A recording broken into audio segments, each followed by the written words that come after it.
Three good bits, three bad bits.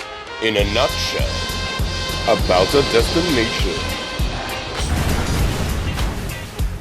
It's three bits. Welcome to a slightly ill, bedbound and bearded episode of 3 Bits. Not to be confused with olive pits, fish with no chips or globally conquering battleships. And today, we are flying to Lisbon. Lisboa, Portugal.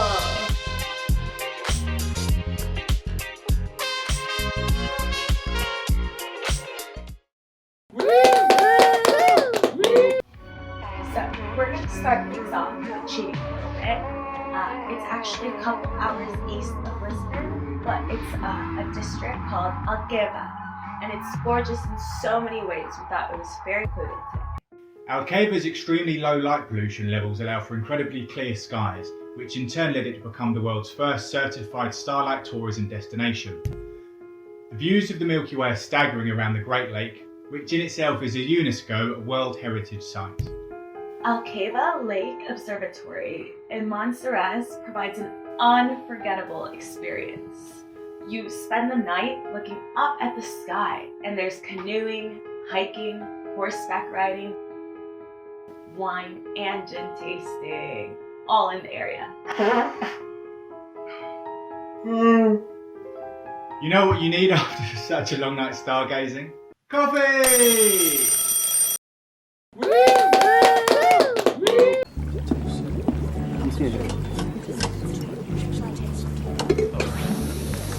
Austin, there you are. I don't believe in science.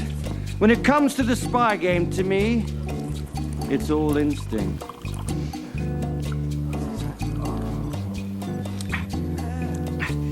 It's a bit nutty. So there's coffee or café in cafes, which is a huge part of Portuguese culture. And cafe literally translates to coffee, and you'll always get an espresso. There are a staggering amount of tiny cafes in Lisbon. At lunchtime onwards, we'll generally have some old boys sitting around like something out of Independence Day, but with less chess and more dominoes. So cafes shouldn't be confused with pasteleria, which translates to pastry shop. You can get your coffee fix at a pasteleria, but they also offer so much more. Don't miss out on the beautiful Portuguese pastries. They are so amazing, and they even have full meals depending on the establishment and the time of day.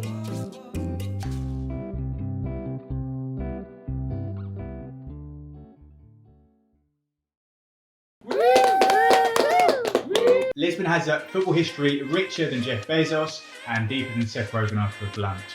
3 major teams make up Portugal's footballing landscape. The Os Três Grandes, which consists of Porto in the north of the country, Feature video coming to YouTube near you. Sporting Lisbon, and the most celebrated team in the history of the Premier Liga,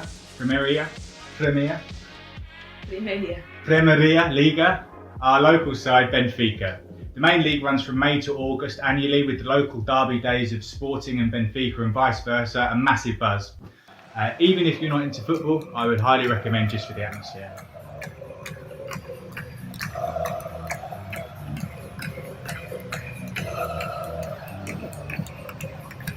Unfortunately, sexy Ronaldo left Sporting to sign for Manchester United in 2003, and he was only 18 years old. But he is a huge symbol of national pride and can be seen literally everywhere, from ads to emblems to doggy statues throughout the country.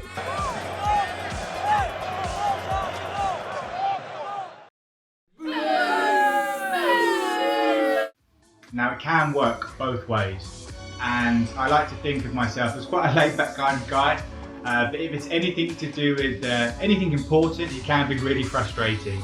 Being as casual as flip-flops to a black tie is okay if you're meeting for beer, but if it's deadlines, appointments or documents that need processing, things can take far too long. I recently applied to grad school in Lisbon, and the process was very long. Specifically, acquiring the visa while living here has been tedious, just a complete nightmare. Responses from people take weeks. and the SCF appointment can take more than 6 months to schedule, and that's just standard. I have not been able to leave the country for about 10 months now, and I still haven't been granted a visa, which is allowing me to re-enter into the country if I leave. So long story short, because of everything and how long it takes in Portugal, I have had to miss my cousin and my best friend's wedding. They're not marrying each other. Yeah, so weddings.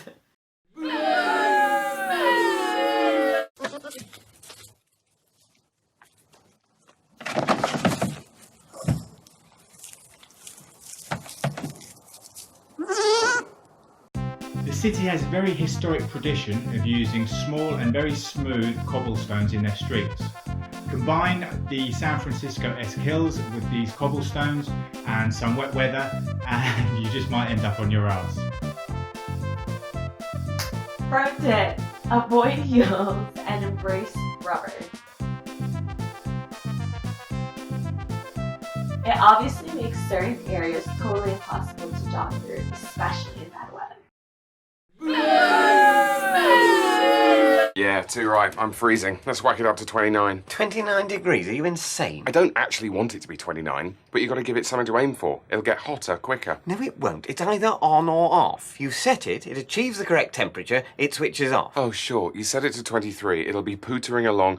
Oh, yeah, 23. Easy. Yeah, nearly there. Wouldn't you rather? Fuck! 29? Christ, let's get cracking. Got to generate some serious heat. Fortunately, in our opinions, Portugal has an almost perfect climate. It's beautifully warm for 3/4 of the year, with temperatures that don't really dip below 20 or exceed 35. The Goldilocks zone of weather for all you stargazers out there.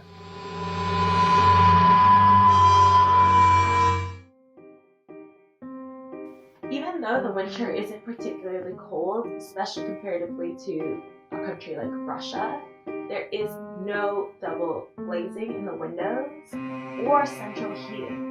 So given that a large number of buildings in Lisbon are extremely old, installing modern conveniences can be super expensive.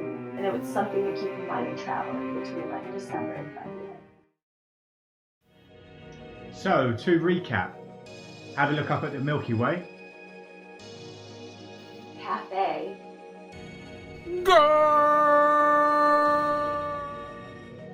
Be prepared for laid-back timekeeping. Take it easy on those cobbles.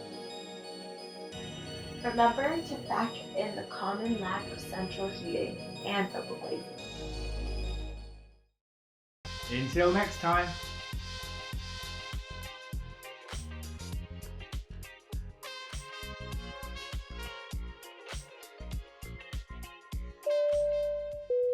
Also, by the way, don't forget to check out Shating or Shitong.